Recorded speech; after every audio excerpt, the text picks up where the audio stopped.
Hey, what's up, everybody? ForneverWorld here today to do my review of One Piece episode 536, and there was a lot of stuff going on in this particular episode. It starts off, again, a bit of comedy and stuff like that with Luffy and Shirahoshi looking at the clouds, and then Shirahoshi breaks out crying because she sees her father in the clouds. Not her actual father, she sees a cloud that reminds her of her father.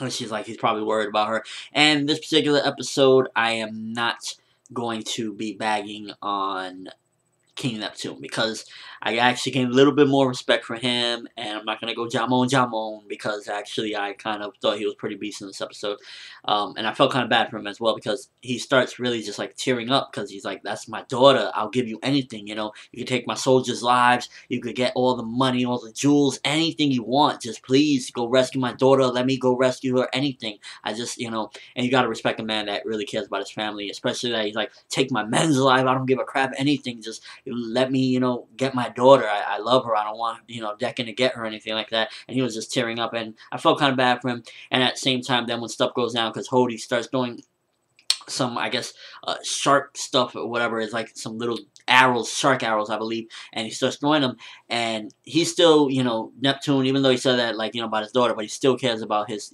soldiers and stuff, and he basically bends down, and all the shark arrows just keep hitting him, and at the same time, Zoro, once again, beastly stuff, as always. He's just like, he's the only one that can pretty much see the arrows, and he's just dodging them, walking towards Hordy Jones, and this episode made me think, like, wow, Zoro could get his own anime, to be honest with you. First of all, he reminds me of Kenshin from Rurouni Kenshin, which is awesome, and is clearly why, because Ichiro Oda, the writer of One Piece, he was actually working under the author of Kenshin for a while. I think he actually helped out with storyboards and stuff like that for Kenshin. So it's no surprise that Zoro is very similar to him, but not in a rip-off way at all. Just that you could kind of get the feel of Kenshin within Zoro, and just seeing him move, and like, he's just a beast. You gotta love Zoro. If you don't think Zoro is a beast in fighting and stuff like that, you don't know beastly characters at all. Because Zoro is just awesome in this episode. He's going at it with Hordy Jones, just the beginning of it, him against Hordy Jones, and they get into because the water starts filling up. The water's breaking into the palace, and they're underwater now. Zoro versus Hordy Jones. It just starts up. Doesn't take too much into it. Doesn't really go into it.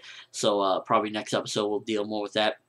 And we get an awesome flashback of Arlong, and it's been a while since I've seen Arlong, and one of my favorite characters from the very beginning, favorite villains, has always been Arlong, so it was a very big treat for me to see Arlong, and seeing Arlong was like, wow, in his younger days, seeing him was pretty crazy, and he was just a psychotic monster even back then. He grabbed a human, and he was underwater. He was like, they can't even breathe underwater, and he pops one of those bubbles that protects him from the water, and just squeezes the life out of him until he kills him. Arlong was a monster. It was very good, very good thing that Luffy defeated him when he did, because he was just a disgusting creature. He hated humans with a passion. He didn't care about anything, and it was I felt kind of bad for Nami, because when she noticed Hordy Jones' tattoo, and Hordy Jones was like that, he looked up to Arlong. He trained so that he could be Arlong's right hand man. You look at Nami, and she's very scared, and it got me feeling bad for her, because I'll never forget when Nami was just going crazy, Arlong, Arlong, Arlong, in her arm and stuff like that. So I'll never forget that. And just seeing her made me feel kind of bad when she was like, seeing that tattoo and everything. And then she leaves with Kami in the water, dips off when nobody's really paying attention. So I felt bad for her. And Usopp was he was going a little bit at it and stuff like that. He threw some big flour that like made it really stink really bad, and it was just really funny because Hordy Jones is just like, oh, you idiot. It's like, who throws something that stinks in a battle? Especially in anime and manga, I never really see that. So Usopp made me crack up with that. Always gotta love the Usopp stuff. Then we get a little bit of a Frankie and Robin. Robin meets up with Frankie and stuff like that because she's going into the forest with her own agenda, in search of the poneglyphs and stuff like that. And, just particular Robin scene, she looked a lot better in this episode than last episode. Animated very nicely. By the way, the animation of this episode in particular, nothing wrong with it.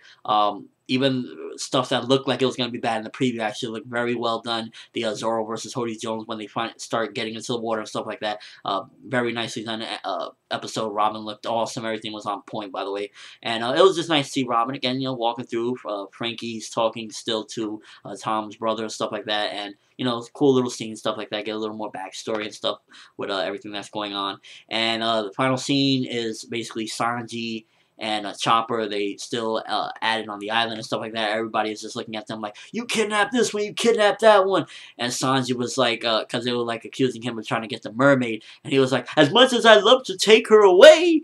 And then he gets serious. He said, we didn't kidnap her and stuff like that. And they look at him and like, you see, he said he wanted to take her away. Hilarious stuff. I love stuff like that. That shit is just so funny. I really, it makes me crack up, and Chopper is just there. Everything with Chopper is always hilarious as well. Luffy meets up with them, and the episode ends off with Chopper telling Sanji, don't turn around, you're gonna die, because Shirahoshi gets, like, they meet up, Luffy and Sanji and Chopper meet up, and remember, Shirahoshi was with Luffy inside of the shark, and the shark can't take it no more because he got this, 200-foot woman inside of his mouth, and he throws her up, and, it's kind of funny. She's like, you found me, and, they tell Sanji, don't turn around, because remember, his nose bleeds. He has that bad problem when he sees, hot woman, he's gonna just go crazy with the blood, and, Shirahoshi is just there all wet and glazed up, looking, kind of attractive and stuff like that, and if Sanji turns around, it's over for his life. Great episode. I loved every bit of it, to be honest with you. It was a nice pace, nothing extravagant, like, oh, this happened, but it did just have the perfect moments, like, laugh right here, cool stuff right here, Zoro being Beast right here. Everything was just proportioned very nicely in this episode. Got to see pretty much all the Straw Hats, even some funny Brook stuff. Brook says some joke during the Arlong stuff, and, Usopp kicks him because Brook isn't really aware of the Arlong situation. I don't think they brought him up to speed with that, so he kind of just made joke when it was inappropriate. And, it's kind of nice to see realistic stuff like that. Overall, again, very enjoyable episode. Go check it out if you haven't. Pretty nice stuff, and, yeah. But let me know what you thought of the episode. What was your favorite moment, favorite joke, or, just was it the beastliness of Zoro evading the shark stuff? Was it Neptune's bravery? I thought that was pretty awesome to see, and feeling kind of bad for him as well. Or was it the end, the jokes with Sanji and stuff like that? Just so many great moments. Which one was your favorite of this particular episode? But that's all I have for you guys today. Thanks for watching. I really hope you enjoyed. Thumbs up for this awesome episode, and for Zoro's beastliness as always. I'm ForneverWorld, and have an awesome day, people.